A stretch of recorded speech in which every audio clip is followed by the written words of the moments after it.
Alright. Seterusnya last. Ini last. Saya nak jemput Abang Mahdi dengan saya sekali. Okey.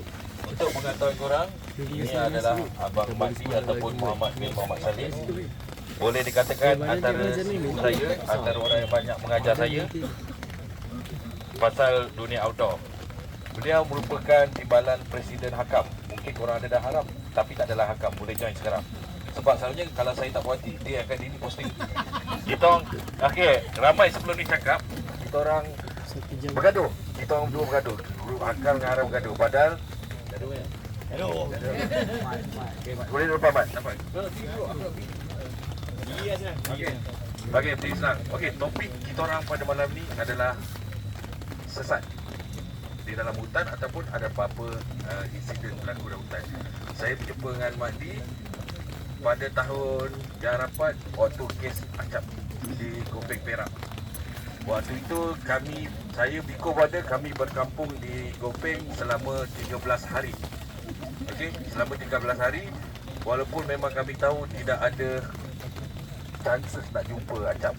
Dan selepas itu saya banyak, Abang Mahdi banyak terlibat dengan MOSAS. MOSAS adalah singkatan Mountain Search and Rescue. Tes, boleh kan? Boleh. Alright, okay. Assalamualaikum warahmatullahi wabarakatuh. Waalaikumsalam. Okay, sebelum tu perkenalkan diri, Encik dah perkenalkan tadi kan, Muhammad bin Muhammad Saleh. Nama penuh saya, nama Facebook saya pun sama, Muhammad bin Muhammad Saleh.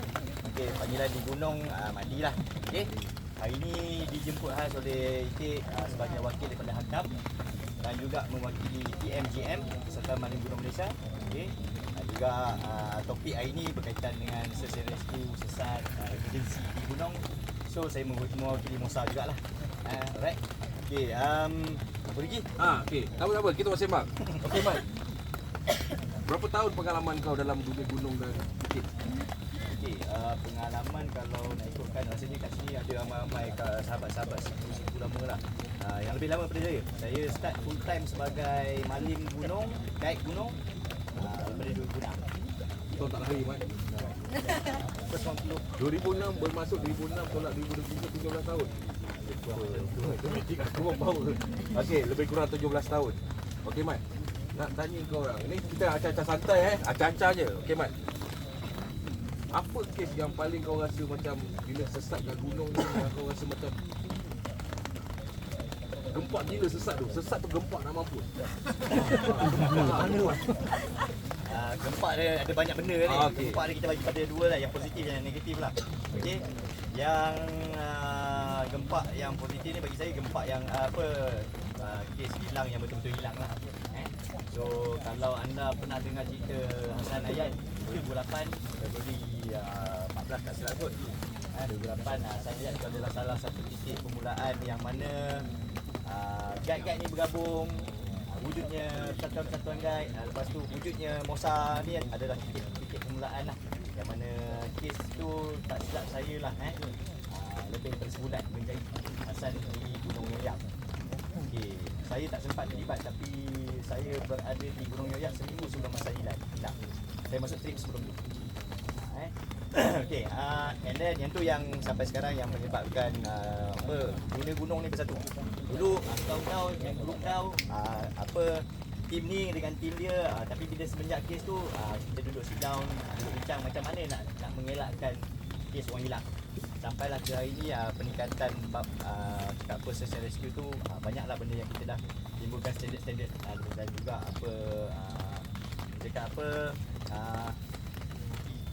silibus untuk pergunungan di Malaysia. Sebelum ni tak pernah kita dengar kan cara-cara mendaki dekat Malaysia, sebab biasa kita belajar pasal alpine mendaki. Okey. Right. Yang negatif tu kalau nak tanya saya banyak kes lah. Cari orang hilang dekat gunung, cari orang hilang kat hutan, end up jumpa dalam kereta api, dalam Balik. Kisah benar? Kisah benar. Kalau 2016 pernah dengar cerita yang banyak kes di Bukit Tabur. Kita masuk pergi cari rescue sampai hari kedua, siap abseiling, turun apa semua dekat batu dekat Tabur East tu. Tengah abseiling, bomber dia cakap naik balik. Dia kata, pasal apa? Dah jumpa mangsa. Kita pun alhamdulillah jumpa. Bang, hidup ke mati? Hidup. Kat mana bang? Dalam LRT. Bintang dengan dating dengan awet. So dia tipu mak bapak dia kata pergi naik Bukit Tabur. Tapi dia tak bagi tahu dengan bapak dia pergi tidur rumah ham-ham dia tu. Okey, satu malam and then mak bapak dia dah panik, telefon bomba. Okey, so itu yang menyebabkan kita turun membantulah kita ni. Right. Okey, Mat. Kita kupas sikit bab tu. Sebab memang kita kena akui kebanyakan sekarang hikers banyak trip rahsia. Banyak trip rahsia. Saya pun ada pengalaman serupa pada tahun 2019. Ada seorang uncle telefon saya Makiamon. Tak ada Makiamon tapi suara tinggi, dia cari anak dia. Dia kata ikut trip saya pergi gunung yang 3 hari. Kita pun check mana gunung 3 hari. So sebenarnya bila dia sebut gunung 2 hari, 3 hari, 4 hari, 5 hari, 6 hari, 7 hari, 8 hari, 9 hari, 10 hari, kita tahu gunung mana. Kita ada list. Kita boleh agak ni gunung mana, kalau tak tahu kita boleh telefon kawan. Rupanya masuk penjara, kena tangkap luar. Tak mampu bayar denda. Dia tipu bapak dia pergi hiking. Lepas tu nama aku juga. Aku dah lah bodoh, buruk pula tu. Lagi tambah bodoh. Aku gigi dah kurang. Tapi penting maklumkan pada keluarga dulu. Okey. Sebab bila korang tak bagi tahu, korang akan cakap rahsia. Bila kawan tanya, di mana rahsia? So bila hilang, so kita nak bawa laporan polis kan, kat mana dia rahsia. Bila rahsia, semua rahsia. Dan memang banyak sangat orang hilang setakat ni. Okey Mat, nak tahu apa punca, tak ada utama pun, banyak punca yang boleh mengarah ke arah kesesatan. Sesat di mata senang dicari kan. Sesat di hati siapa yang tahu.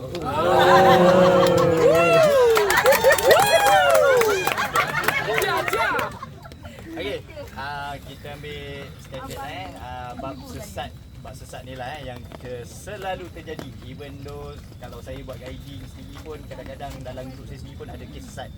Okey, saya kongsi malam ni cara-cara untuk mengelakkan kesesatan di dalam hutan, di dalam gunung, trip gunung Bukit ni jarang lah, tapi selalunya banyak kes rescue ni kat bukit juga. Sebab kita benda simple. Okey, bila kita ambil live benda ni terlampau simple dalam hidup kita, banyaklah jadi sesat. Okey. So mostly semua akan pergi naik gunung, okey, dalam satu grup kan. Betul tak? Pergi dengan gogo, dengan guide kan. Tapi kebanyakannya yang saya tengok, yang saya sendiri punya pengalaman, okey, bila kita on track masa sejam pertama guide briefing ni, okey, cantik. Semua macam kereta api satu line. Tapi lepas 1 jam je dah berpecah.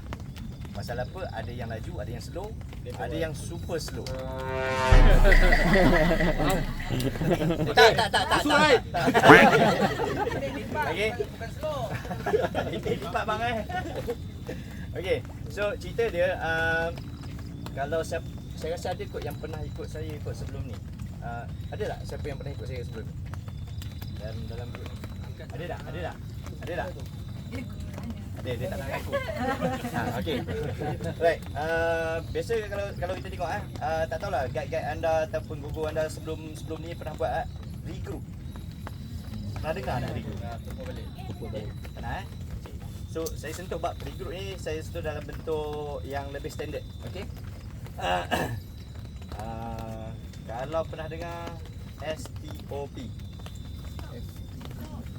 istilah stop, ataupun siapa pernah dengar SSA. Okey, benda ni dua perkara ni internationally kita gunakan sebagai satu trademark, sebagai satu standard masa bila kita guna untuk hiking lah. Okey, SSA stand for stop, stabilize, advertise. Okey, kalau anda trekking tiba-tiba anda terpecah daripada grup, anda dalam keadaan seorang ataupun anda tersalah masuk simpang, kita gunakan SSA ataupun STOP. Okey, saya ambil SSA ya. Stop, stabilize and advertise.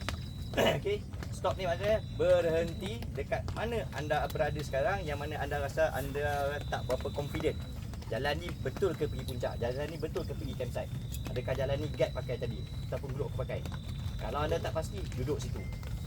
Sebab apa? Kebiasaannya kat belakang akan ada sweeper. Kalau grup tu ada point sweeper. Okey, tapi kalau kata grup yang besar akan ada, grup kecil kadang-kadang tak ada. Okey. So, stop kat situ, stabilize. Stabilize adalah stabilize diri anda sendiri. Maknanya jangan panik. Jangan rasa macam tiba-tiba takut hantu, rasa nak menjerit apa semua. Okay, stabilizekan anda punya emosi. Stabilizekan diri anda. Okay. And then advertise. Okay, advertise adalah anda kena orang cakap apa, tonjolkan diri anda dalam bentuk bunyian, bauan ataupun pencahayaan. Kalau malam, gunalah pencahayaan lampu. Okey. Kalau kata siang, gunakanlah suara. Apa dia? Tak payah, suara kuat. Okey. Okey. Alright, okey, advertise tadi daripada segi suara Kalau anda rasa anda panik duduk situ, tak ada kawan-kawan, tak tahu anda sesat ke tak, okey. First sekali adalah gunakanlah suara anda. Kalau kata kuat, jeritlah. Kalau tak kuat, bawa lah benar-benar lah. Rasanya dekat setiap bag, dekat buckle kita ada kan, dekat chest strap kan, mesti ada whistle kan. So macam mana nak bunyikan whistle ni bila kita dalam hutan dalam keadaan terdesak? Tiup ya? Tiup berapa kali? 3 kali. 3 kali macam mana tu?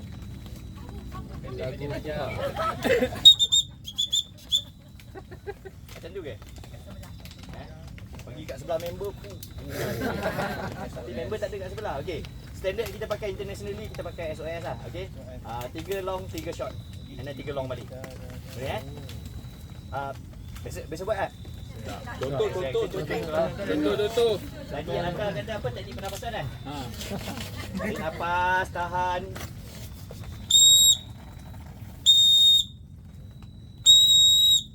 And then short. Okay, continue buat benda tu. Okay, tapi jarakkan sela. Okay, selepas 3 long, 3 short. Janganlah continue ti. Orang yang dengar balas balik, kita tak dengar. Pasal apa? Kita pun dah, yelah, whistle dekat telinga kan, dekat kan, pekat telinga. So, selakan lebih kurang dalam 5 second ataupun 10 second, tunggu, dengar dah ada balasan, and then kalau tak ada, baru sambung. Okay, kalau dah tak larat, dah hilang tenaga nak meniup kan, barulah gunakan teknik pencahayaan ataupun bauan. Bauan kalau tanya saya, benda paling senang dalam hutan adalah kalau anda ada lighter apa semua, cari kayu, buat unggun kecil, buat asap. Okey, asap ni dalam hutan susah nak nampak. Pasal apa? Kabus sama dengan asap, color lebih kurang sama. Tapi daripada pembakaran ni akan mewujudkan bau. Okey, nak lagi best lagi, bau yang paling best adalah bau getah terbakar. Apa saja ada kat badan, okey, plastik, coklat, rubber band, bakar. Hasilkan bau yang kuat. Sebab apa? Bila dalam hutan, kebanyakan guide ni akan detect bau yang bukan nature. Sebab dalam hutan bau fresh, tapi bila kita bakar something akan ada bau yang pelik. Okey. Alright, pencahayaan bila malam sama jugalah kita buat macam whistle tadi. Kalau anda perlukan bantuan, anda duduk stesen satu tempat. Kalau tanya saya selalu buat bila kes line up hilang ataupun saya dah sampai dekat campsite, line up lambat kat belakang, saya punya sweeper lambat kat belakang, saya akan buka. Mostly headlamp kita akan ada function macam ni. Okay, yang blinking kan, ataupun yang SOS 3 kali panjang 3 kali slow tu, just point up dekat atas je. Okey, kalau dalam hutan, dalam dekat area gunung, bila waktu malam ada kabus. Bila ada kabus, kena dia cahaya, dia akan spread out dia punya colour. Okey, so benda ni tak perlu anda nak pegang suluh kat orang apa semua, just set up kan dia dalam mode yang rescue tadi tu. Okey, point up kat atas. Ataupun kalau ada something yang macam ni, lagi senang. Okey, distance untuk kita nampak kalau kata rescue dah dalam 5 km insya-Allah kalau dekat gunung. Okey, berdasarkan pengalaman kita orang mencari orang hilang, waktu malam adalah waktu paling senang kita orang mencari. Instead of siang. Sebab siang orang sedar, orang ada tenaga, orang sanggup berjalan. Pasal apa? Dia nampak. Tapi bila malam, dia takut nak berjalan, dia akan station satu tempat, dia akan buat air, dia akan masak something, dia akan bakar something. Situlah paling senang kita jumpa. Okey, ini berdasarkan pengalaman kita orang mencari orang hilang di gunung, bukan di bukit. Di bukit biasanya waktu siang kita jumpa. Okey. Dan Itik ada soalan soalan lain. Tak ada. Okey, sekejap. Mat, alang-alang ni siapa tahu cara tiup yang betul? Siapa yang tak tahu? Korang perasan kau kena cari seorang kawan anggota polis trafik. Macam mana dia boleh duduk bertiup dalam jangka masa yang panjang? Ni serius. Cara tiup dia mungkin tak tahu tapi penting. Dia macam ludah.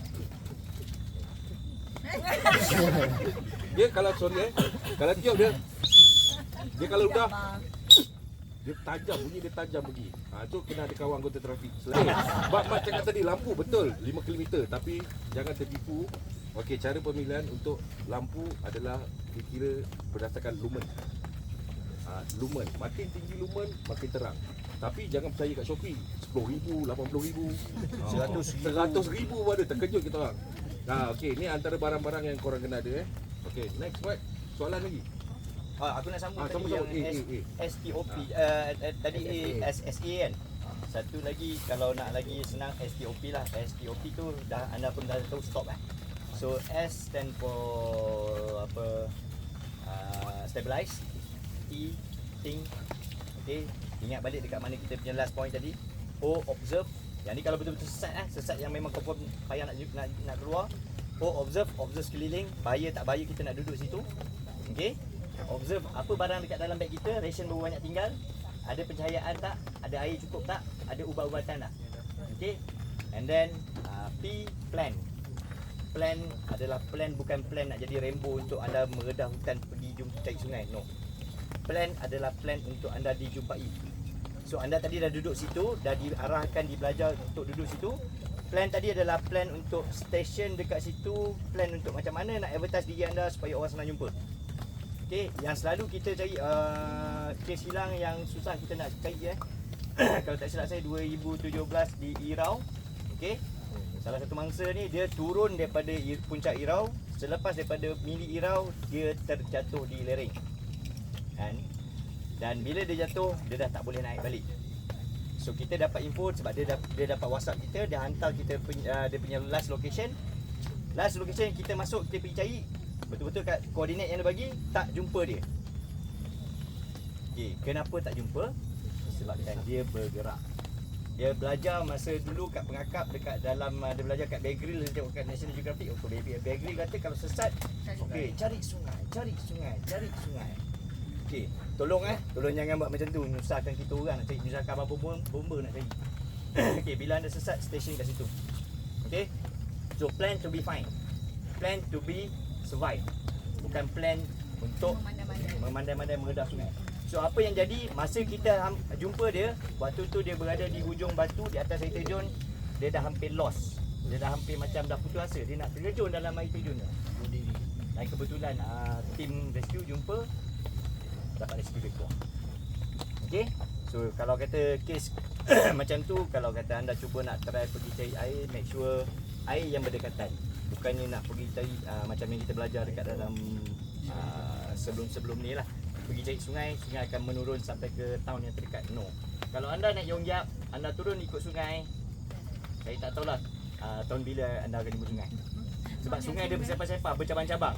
Okey, tak keluar Gopeng, keluar dekat Teluk Intan. Nak sampai Teluk Intan pun tak tahu berapa minggu sampai kalau anda trekking. Okey, kalau berajut mungkin sangkut dekat jeram lah.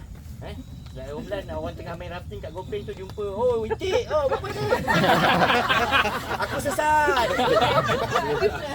I'm survive. Selepas 3 minggu aku dah macam jalan pokok dah benefit kurus dia dan tu tak panggil Itik lah tu. Itik Saleh. Okay, alright, next day apa soalan lagi? Ataupun kawan-kawan sahabat-sahabat kalau ada soalan nak tanya ke? Sebab masa pun mencemburui. 5 minit lagi. Tanya, general pun tak apa, tak berkaitan sesat, tanya je apa-apa yang korang rasa nak tanya. Apa? Mat, ni soalan aku. Macam mana cara, kita lari sikit lah. Macam mana cara newbies nak pilih trip yang sesuai?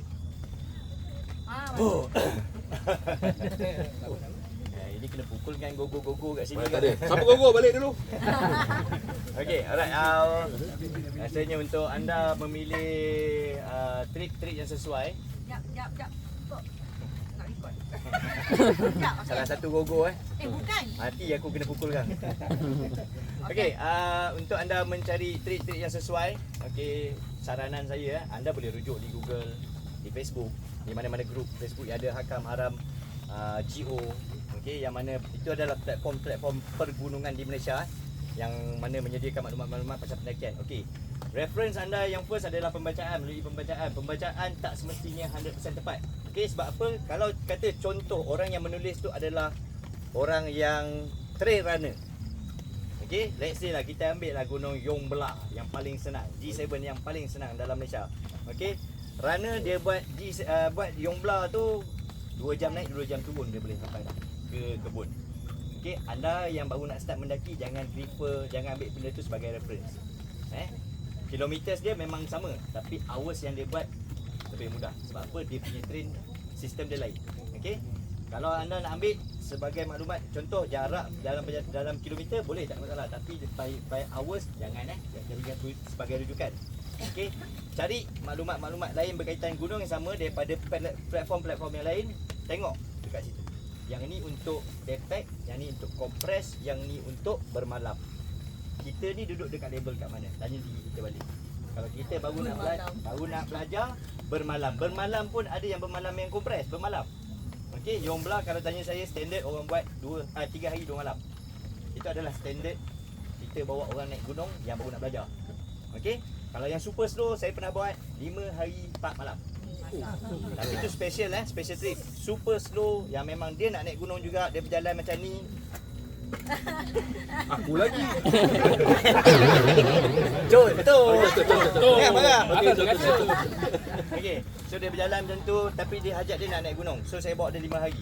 Okey, itu super slow. Anda jangan ambil super slow. Anda baru belajar, ambillah 3 hari 2 malam. Cukup. Okey. So maklumat lain adalah anda boleh rujuk pada gogo yang up tadi. Tapi make sure gogo tu anda checklah dulu dekat dalam haram. Contoh search.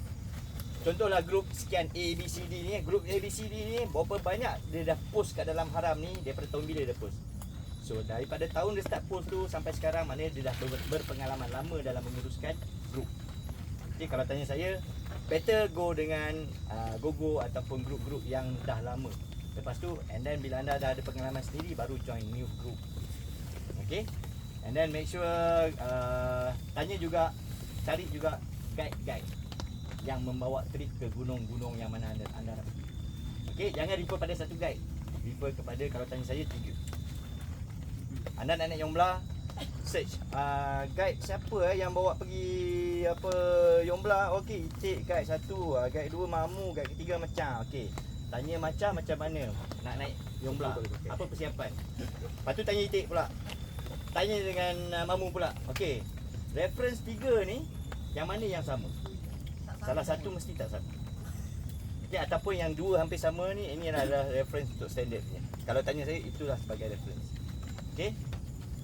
So kalau ada persediaan anda nak naik gunung mana-mana, tak pernah pergi naik, tak pernah join mana-mana group, takut nak join new group, okey, refer lah kepada orang-orang yang senior pada kita. Kalau kat sini, Ikit lah paling sini. Saya pun banyak belajar dengan dia. Aku duduk tempoh orang. Aku tak berani kena tempoh seorang-seorang. Okey. Alright, tu je kot. Ada soalan lagi. Apa? Dan saya tambah sikit yang pasal pemilihan tu. Pemilihan trip tu sangat penting untuk pergi dengan ni. Sebab dia akan, macam saya tulis tadi, dia akan menjejaskan sebenarnya kalau kau rasa kau slow, jangan pergi trip yang ada COT. Kalau kau rasa slow, kalau trip tu ada COT, elakkan. Tu. Kalau cakap bang, jomlah pergi, ada emoji jari tengah, block. Jangan lupa block terus. So maknanya korang tak sesuai. Walaupun macam ada kata training, tapi kalau kau rasa tak sesuai, jangan pergi. Dia akan menyusahkan orang yang lain. Itu satu. Nombor 2, kewangan. Kita kena faham. Ini saya punya ramalan, kemungkinan dalam 4-5 tahun elok kita bercuti kat Langkawi daripada pergi hutan. It's a fact. Dia fakta.